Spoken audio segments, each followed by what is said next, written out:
Hello, I'm really excited to share with you our lockdown book, which I have helped put together with the Dunkeld community. It was inspired to create something positive out of the lockdown experiences that we've all been enduring, and I am hoping that by listening to this it might inspire you to create a lockdown book of your own too. It's lots of fun and you can raise money for something important in your community. The money from this book is going towards the parish of Dunkeld, and so any support for the book would be hugely appreciated. I'm going to give you a quick tour of the book so you can see what it's like, and hopefully it can inspire you to come up with ideas of what you might put in yours. So this is our lockdown book. It was mostly written by the Royal School of Dunkeld, which is why their name's on the bottom there, and this is their crest here. The idea was the children went and created things that were inspired by the nature around them. So these first pieces are tree trunks inspired by Andy Goldsworthy, and using all the raw materials that they find around them. So they're very beautiful. The money, as I said, from this book is going towards the parish of Dunkeld, and this is a picture here of the Dunkeld Cathedral, which is one of the churches in Dunkeld, which the money is going towards to support. These are then some beautiful seed heads. We're very lucky living in such a rural part of the world that there's lots of inspiration for ideas. Some more lovely seed heads. And some more.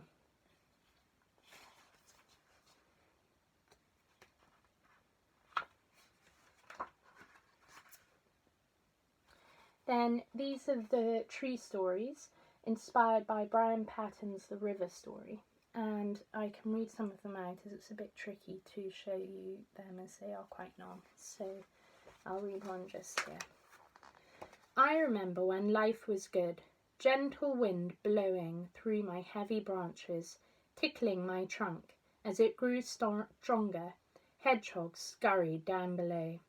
Curious woodpeckers settled amongst my swaying arms. Cobwebs galore dangled from my frosty leaves. Beetles creeping underneath my bark, making me giggle as they crawled up my body. It was a sweet time, a gone time, a time before monstrous dippers made the ground tremble. Shadows loomed like giants. One by one they plucked at my branches, propelling them away into an enormous pile.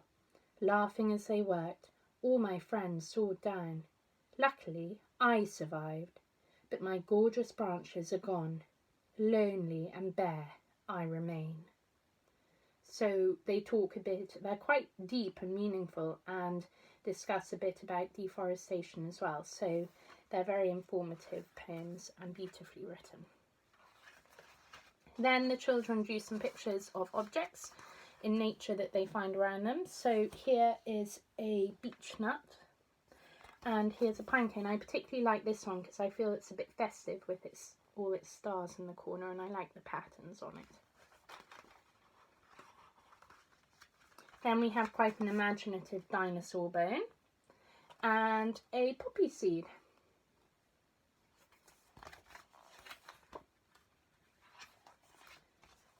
And a lovely feather. I don't know what bird that feather has come from, but I imagine it must be quite a big bird, judging by the big size of the feather, and it's beautifully drawn as well. Then there are some stories and photographs of the adventures Ishii and Dino get up to. They're quite adventurous in their daily lives, and they go to amazing places. So I'll read one of them for you, but here's a photo and a story. And then a few more photos and stories of Ishii and Dino. Here's an example of one. One day, Ishii Lachlan went on a walk in the woods, and Dino came to play. Then Ishii Lachlan felt happy. Then there are two more, and I'll read one more out. On a dark and stormy night, Ishii Aria met Dino. He said, "Boo!" Ishii Aria was scared, but she was happy when they played together all day. Then there are some beautiful pictures in the poems, at least, in the shape of trees. And they have amazingly creative and imaginative adjectives and descriptions, so I'll read one out. A nice sprouting tree of hope, sadly a rope around the trunk.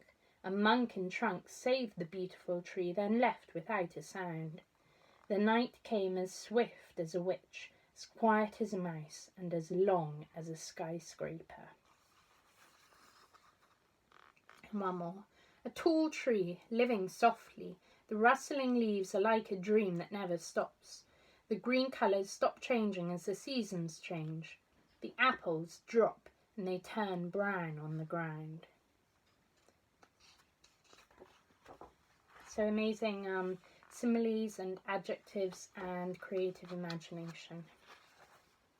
Then there are some pictures of the animals in nature that you might find around here.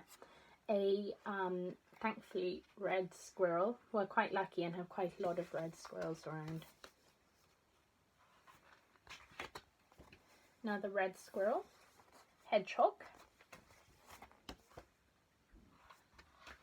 And then I think these are really clever. They're owls that have been made from handprints, which I think is a very novel and inventive idea and very effective as well. Then there's a picture of an activity a boy actually got up to during lockdown, fishing with his father. We're very lucky to live next to the Tay here, and actually the biggest fish in Scotland was caught just below where I live by a lady called Miss Ballantyne. So it's a great fishing spot, and this boy was very lucky to fish with his dad, and he's put in some of the landmarks you might find, like the Thomas Telford Bridge, which is just here and labelled as well.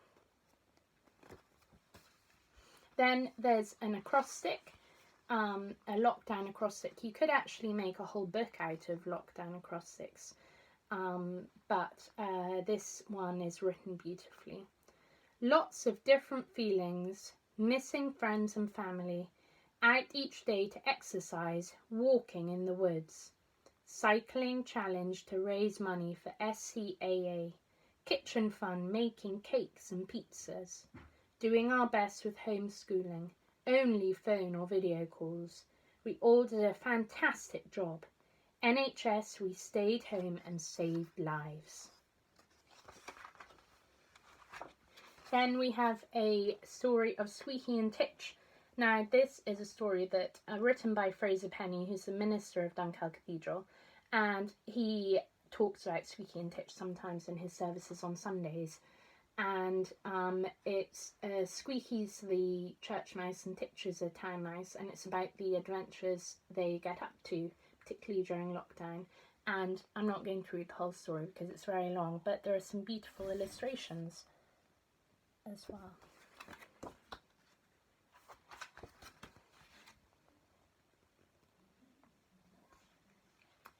Then there are some poems about what you might find in the nature around us, called See What I Found. I'll read one out. See what I found, a log in a circle of younger, brighter logs, withered, crippled, decaying. How long has it been here? See what I found, a flower in a crowded garden, beautiful, red and surprisingly tasty. I wonder why I can eat this flower, but not others. So it's imagining things you might find around you. Then there's some more poems. I'll read one more out. See what I found, a thistle, spiky, tall, handsome, standing alone on the ground. Will it evolve to be soft? See what I found, a leaf, crumpled, browning, dying, forlornly lying on the grass with others. Will it eventually become mud? So very imaginative ideas.